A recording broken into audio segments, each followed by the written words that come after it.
Assalamualaikum warahmatullahi wabarakatuh. Good morning, my students. Now we will finish our topic about adaptation. So this is the last part of adaptation part 5. For the last part of adaptation, we will study the adaptation for reproduction.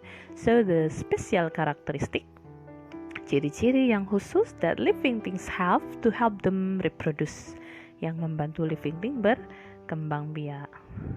Okay, adaptation for reproduction, it's mean the special character that help living thing to attract their mate. Jadi untuk menarik perhatian lawan jenisnya. So this is the special character, ciri-ciri khusus that living things have to attract their mate, untuk menarik perhatian lawan jenis. We call this is adaptation for reproduction. Okay, now let's see the animals do some adaptations to reproduce. The first here, the colorful body covering. You can open your book page 70. Jadi the first characteristic, the first adaptation that animals do to attract their mate to reproduce, the first is colorful body covering, penutup tubuh yang colorful. What are the examples of animals that have colorful body covering? The first you can see here, rooster, ayam jago. Jadi justru ayam jago yang jantan that have the colorful body cover to attract the hen, untuk menarik yang betina. Same like the male peacock. Jadi burung merak jantan juga, they display its tail's feathers. Jadi dia menebarkan feathersnya to attract the peahen, untuk menarik burung merak betina ya. So this is the animals that have body covering that's so colorful to attract their mates. Another animals, they light up. Ada animals yang light up to attract their mates. The examples here, fireflies. The tips of fireflies, jadi ujungnya kunang-kunang itu lighting up to attract their mate, menarik perhatian lawan jenis.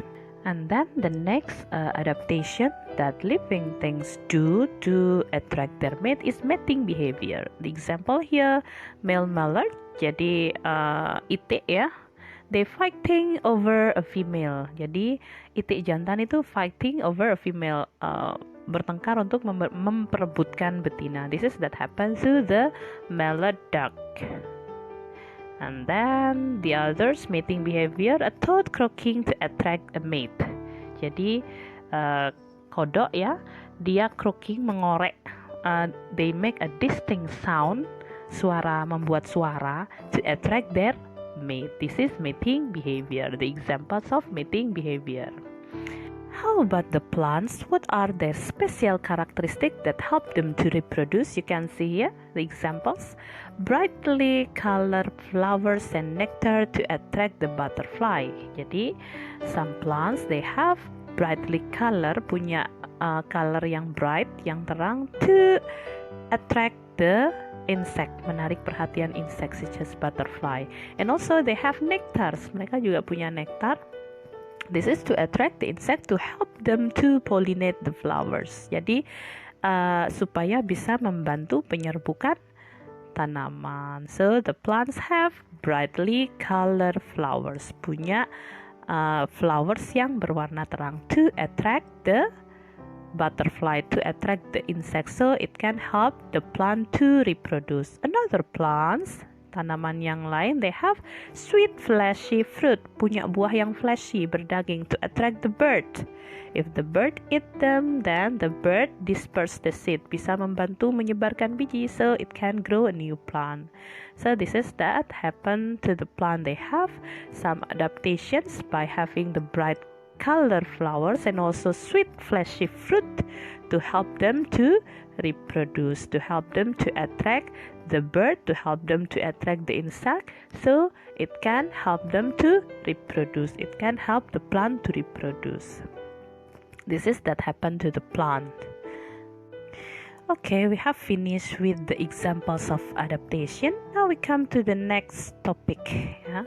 What happen when living things cannot adapt? So what happen? Apa yang terjadi when living thing cannot adapt in their habitat? They have two choice. If they if they don't move out, kalau mereka tidak keluar from this habitat, they will die. So the living thing, when they cannot adapt with their habitat, they have to choice. If they don't move out, kalau tidak pindah from this habitat, they will die. Okay. If they die, the living thing will be endangered. Jadi kalau living thingnya lama-lama mati after that, it will be endangered. Hampir punah.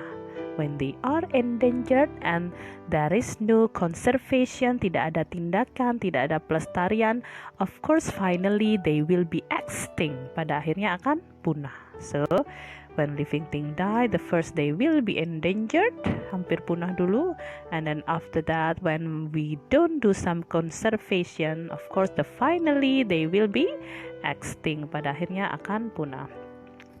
These are the examples of extinct living thing.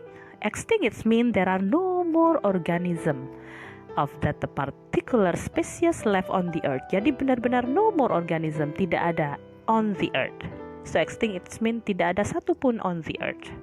This species, this is the examples. Dodo, they are flightless bird, tidak bisa terbang, so they can be easily caught by predator. Mereka mudah ditangkap, so they are extinct now. And then Tasmanian tigers, because of competition with the white dog for food, mereka berebut makanan.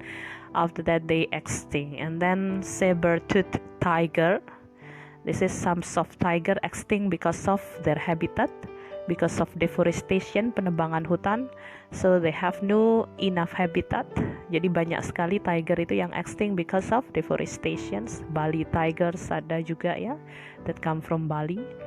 And then this is the examples of extinct living things. So there are no more this animal in the world. Kalian tidak akan bisa menemukan animals ini in the world. And then woolly mammoth ya, mammoth, this is also extinct because they can adapt with the climate, tidak bisa tahan dengan kondisi climate, cuaca iklim ya, in their habitat. So all living things here are the examples of extinct living things. And then how about the endangered? So this is the living thing that still can be saved, yang harus kita selamatkan, yang masih bisa kita selamatkan before they are extinct. The examples here, the examples of this is the pygmy elephant, jadi gajah kerdil, and then Sumatra tigers, they are endangered. Orang utan also endangered, so we have to save them. Rafflesia also endangered, hampir punah, so we have to do some conservation to keep them, so they are will not be extinct. Pada akhirnya mereka tidak punah kalau kita bisa melakukan beberapa konservasi atau pelestarian. Endangered, it means very few organism, jadi sangat sedikit organisme itu that left on the earth, so we have to do something to keep them alive. Biasanya mainly this endangered living thing because of the main activities such as deforestation. Jadi penyebabnya paling utama commonly deforestation, penebangan hutan, and then pollution and global warming. So these are the main activities. Aktivitas manusia that can cause the endangered living thing. Deforestation, penebangan hutan, pollution, and also global warming. So we have to stop this. We have to stop cutting the forest. We have to decrease pollution. We have to stop pollution, and then we have to decrease the effects of greenhouse gases, mengurangi efek rumah kaca. So we can avoid global warming. So these are the examples of endangered living thing. Thank you, my student. We have finished with adaptation. We will continue with the new unit next week. Assalamualaikum warahmatullahi wabarakatuh.